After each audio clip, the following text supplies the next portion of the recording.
ആഗോള കത്തോലിക്ക സഭയുടെ പരമാധ്യക്ഷ പദവി ഒഴിയുമെന്ന അഭ്യൂഹങ്ങൾ തള്ളി ഫ്രാൻസിസ് പാപ്പ. തനിക്ക് അസുഖങ്ങളൊന്നുമില്ല, പ്രായമായെന്നേയുള്ളൂ, വീൽ ചെയറിന്റെ സഹായവുമുണ്ട്. ശസ്ത്രക്രിയ നടന്ന സമയത്ത് പോലും രാജിയെക്കുറിച്ച് ചിന്തിച്ചിട്ടില്ല.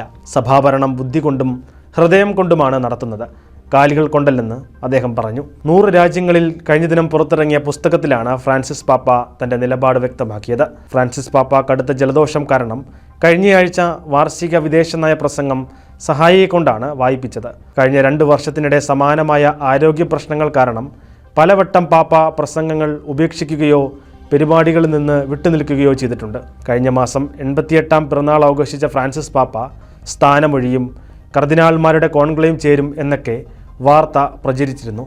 ഈ അഭ്യൂഹങ്ങൾക്കാണ് ഹോപ്പ് എന്ന ആത്മകഥയിൽ ഫ്രാൻസിസ് പാപ്പ വിരാമമിട്ടിരിക്കുന്നത്.